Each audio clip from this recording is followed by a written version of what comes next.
Why she always spent her Christmas alone. December in Nairobi, Kenya always carried a unique kind of magic. The smell of roasted maize and roadside chapati filled the air. Children ran through the dusty streets holding balloons that cost more than their parents wanted to admit. Shops played loud Christmas songs, sometimes two competing speakers fighting to be heard. Women rushed to buy last-minute dresses. Men queued at barbershops for a Christmas cut, and every home prepared to celebrate the birth of Christ in their own special way. But in Kayole, inside a small, aging rental painted cream and brown, lived a woman who never celebrated Christmas like everyone else. Her name was Auntie Grace. While others were buying new clothes, she wore the same old kitenge. While others roasted chicken, her house smelled of nothing except old furniture and quiet dreams. And while families gathered to eat, laugh, and share memories, Auntie Grace spent her Christmas alone. Every year, every December, every Christmas morning. No visitors, no laughter, no family, only silence, and a single candle burning on her table beside an old, cracked photo frame. People wondered. People whispered. Some even judged her. But no one truly knew why she always spent her Christmas alone. Until the truth came out, years later. The sun over Nairobi was beginning to set, painting the sky in orange and gold. Street vendors were calling out their last prices. Children were running with Christmas balloons, and radios everywhere were playing soft Christmas hymns. But down the narrow lanes of Kayole, past the noise, past the laughter, stood a quiet, aging compound with cracked walls and rusted gates. In one corner of this compound lived a woman whose silence spoke louder than the city's noise. Her name was Auntie Grace. People knew her face but not her story. They greeted her politely, but never truly understood her pain. They saw her smile but never questioned the heaviness behind it. Every morning she woke up before dawn. She would light a small kerosene lamp, stand before her faded mirror, and tie her old kitenge neatly. Her hands trembled sometimes, but her spirit never did. She whispered a simple prayer. Lord, give me strength for today. Her house was small, the kind that held memories more than furniture. An old wooden table, a small bed pushed to the corner, a weak bulb flickering overhead, and a single photo frame on the wall. The one thing she cleaned every morning. In that photo she stood between Robert, her husband, and their two children, Peter and Abigail, all smiling brightly. That picture was her treasure, and her wound. How the neighbors saw her. To the young girls washing clothes outside, she was the woman who likes being alone. To the boater riders near the junction, she was the lady who never travels for Christmas. To the gossiping women at the water tap, she was the one who was left by her husband. People created stories around her loneliness, but none of them carried the truth. They didn't know she once laughed loudly. They didn't know she once cooked for crowds. They didn't know her house once overflowed with love and Christmas songs sung off-key. They didn't know how deeply she once lived, and how deeply she later hurt. Her daily life, slow, quiet, and heavy. Every day, Auntie Grace followed the same gentle routine. She swept the dusty compound. She wiped the table. She reheated yesterday's tea. She sat outside watching children run to school in uniforms. She once ironed for her own kids. Sometimes she smiled when they greeted her. Sometimes she looked away quickly so they wouldn't see the tears gathering. People assumed she was lonely because she was old, or because she didn't like people, or because her children had abandoned her. But the truth was deeper. She had learned to hide pain with silence. She had learned to replace conversations with prayers. She had learned that some wounds heal slowly, and some stay forever. What nobody ever knew. Behind her smile lived stories that could make the strongest person tremble. Stories of love. Stories of betrayal. Stories of nights she cried quietly so the neighbors wouldn't hear. Stories of children she raised alone. Stories of a family that broke right before Christmas. Auntie Grace carried these memories in her heart, not because she wanted to, but because pain has a way of becoming a shadow that follows us. And yet, despite everything she had gone through, despite the loneliness, despite the abandonment, despite the silent Decembers, Auntie Grace remained kind. She still prayed for others. She still greeted warmly. She still helped when she could. She still smiled even when her heart was heavy. She had become the kind of woman the world rarely understands.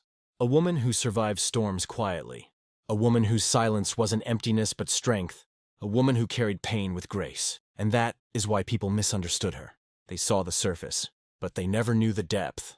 They saw the quiet, but never the fight. They saw the woman sitting alone every Christmas, but never the story behind her solitude. This was the woman Nairobi didn't understand. This was the woman whose story was about to unfold. The year that shattered Auntie Grace began like any other. Nairobi was loud with Christmas preparation. Supermarkets packed.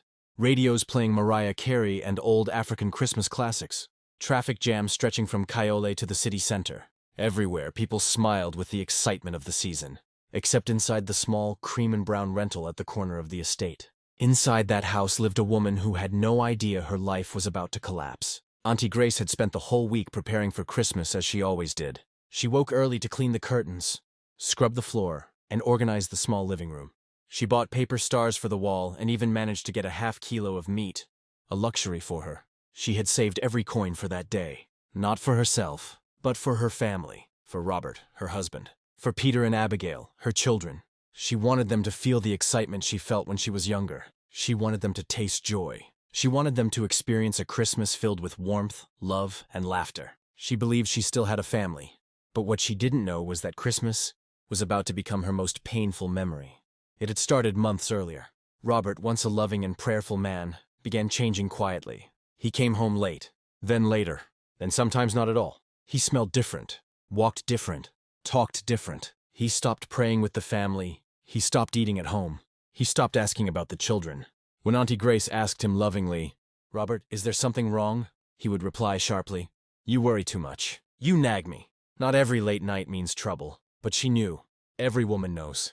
Her heart whispered what her mouth feared to say. One cold evening, 2 weeks before Christmas, the truth fell on her like thunder. She overheard two women whispering not far from her window.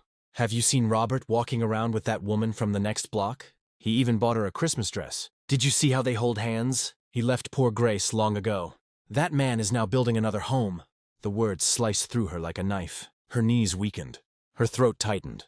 Her heart dropped to her stomach. Her husband, the man she loved, the man she prayed for, had another woman, and not far away, just 2 streets from her house. Auntie Grace waited for Robert to come home that night, tears burning her eyes. When he finally walked in, smiling faintly, she asked, "Robert, where have you been?" He avoided her gaze. "Out." "With who?" "With friends." But she knew it was a lie. The truth was dripping from his clothes. The scent, the glow, the new shirt. Her voice cracked. "Robert, please talk to me."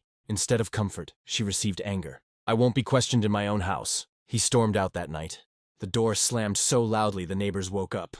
That was the day her marriage broke, and she felt her heart crumble silently, like dry soil beneath rain. She still tried to save Christmas. Despite everything, Auntie Grace believed in forgiveness. She believed in prayer. She believed her love could bring him back. So she begged him, "Please, come home for Christmas. For the children." And Robert said, "I will, I promise." And Auntie Grace believed him. She shopped with the little money she had. She prepared their favorite dishes. She cleaned the children's room. She washed his shirt, the one he wore the day they were married. Deep inside, she hoped, maybe he will come back. Maybe he will remember our family. She decorated the living room with paper stars, even though her hands were shaking. She set the table for 4.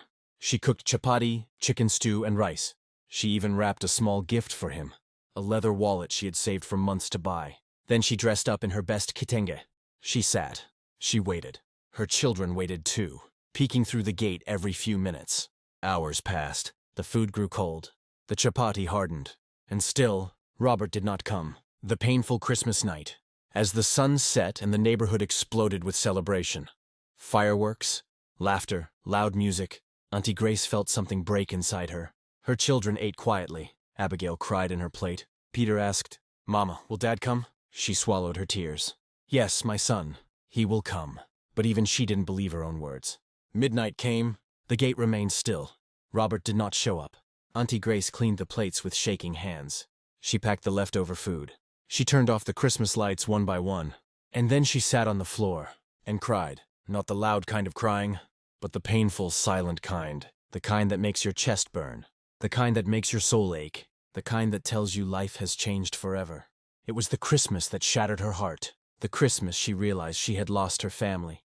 The Christmas she understood that the man she loved had chosen another life. The Christmas she learned that sometimes the people you give everything to leave you with nothing. It was the Christmas that made her avoid Christmas forever. The Christmas that made her spend every December alone. The days after that heartbreaking Christmas felt longer than any days Auntie Grace had ever lived through. It was as if time had slowed down on purpose, just to make her feel every ounce of the pain she was carrying. The once joyful home, filled with laughter and the sound of children arguing over who hung the Christmas star too low, had become a quiet shell of what it used to be. Even the walls seemed to remember the joy they once held. Even the floor seemed to echo the footsteps that now no longer returned. Auntie Grace tried to remain strong for her children. She woke up early, cooked breakfast, and packed their school bags. But her hands shook at every small sound, as if expecting Robert to walk in or walk out. Angrily, he never walked in again. Not even after Christmas. Not after New Year. Not the next month. Not the month after. Robert's new life. Rumors eventually found their way to her. People whispered at the water tap. They moved in together. They wear matching clothes. He built her a house. They are always at that new church sitting in front. Each whisper stabbed deeper. It wasn't just betrayal. It was public betrayal. Her husband had built a new life, while hers was collapsing. Some women pretended to comfort her. Others watched her with pity. Some simply said, "This is why women must be strong. This is life. Men will always be men." But no one understood the storm within her. She had not only lost a husband. She had lost a partner, a friend, and the father of her children. She had lost the future she hoped for. She had lost the protection she once believed she had. She had lost the Christmas she once loved. Everything she trusted turned to ashes. Her daily struggle. Life changed dramatically. She now had to become mother and father at the same time. Provider and protector. Teacher and counselor. Doctor and comforter. Her days became a cycle of hard work. Selling fruits by the roadside. Sewing clothes late into the night. Cleaning houses for people who barely looked at her. Taking loans she struggled to repay. Eating less so the children could eat more. Sometimes she walked long distances just to save transport money. Sometimes she skipped meals. Sometimes she cried quietly behind the curtain so the children wouldn't hear. She learned to live with constant exhaustion. Her eyes began to carry more stories than her mouth ever could. What hurt her most? It wasn't the struggle. It wasn't the poverty. It wasn't the loneliness. It was the memory. She remembered how she once woke up to a loving Christmas morning with Robert praying beside her. She remembered how they used to walk to church holding the children's hands. She remembered how they used to spend the day visiting relatives and laughing at silly jokes. She remembered the songs, the prayers, the shared meals, the love. And now, everything was gone. Every Christmas decoration she saw in the neighborhood was a reminder of what she had lost. Every sound of laughter stung her heart. Every smell of roasted meat brought tears to her eyes. Christmas had turned from joy to torment. The children begin to change. Children feel pain deeply, even when they don't talk about it. Peter became more silent, withdrawn. He lost interest in school activities. He stopped asking questions. He stopped laughing. Abigail became emotional, easily irritated, sometimes even angry. Her grades dropped. She often cried at night. One evening she asked her mother, "Mama, what did we do wrong? Why did Dad stop loving us?" Auntie Grace didn't know how to reply. She held her daughter and whispered, "You did nothing wrong, my child. Some storms come without warning." She cried through the night, quietly, so the children wouldn't know. The broken pieces of one man's choices were now cutting through an entire family. This was when Grace began distancing herself emotionally. Not because she stopped loving, but because she feared breaking completely. She became quieter, softer, more careful. Her soul began to hide behind silence. The world moved on, but she couldn't. Life around her continued normally. People celebrated birthdays. Weddings happened. Neighbors played loud music. Children prepared for Christmas. Women bought new clothes for the season. But Auntie Grace felt disconnected, as though she was watching life from behind a glass window that she could not open. The world expected her to move on, but pain doesn't obey calendars. Pain doesn't respect seasons. Pain doesn't disappear simply because December comes. She tried to forget, but memories clung to her. She tried to smile, but her heart remained heavy. She tried to celebrate, but Christmas tasted like betrayal. The woman who once loved Christmas now dreaded it more than any other day. She avoided decorations, avoided music, avoided gatherings. She preferred staying indoors. Her silence became her shield. Her loneliness became her companion. Her tears became her strength. This was the season when love, once sweet and beautiful, turned into ashes she carried every day. Time has a way of changing people, especially children who grow up watching their mother suffer in silence. Peter and Abigail were never the same again. The home that once held laughter now held quiet wounds. The mother they once believed was unshakable had become a woman stitched together by faith and tears. And the father they longed for became a stranger whose footsteps they could no longer remember. The world moved on, but this family did not. Auntie Grace continued waking before dawn, serving people who had nobody. Her children continued growing with shadows in their hearts. Her husband continued building a life elsewhere, unaware of the silent sacrifices he had left behind. But life has a strange way of circling back. Pain has a way of meeting its own reflection, and hidden kindness has a way of returning when it is least expected.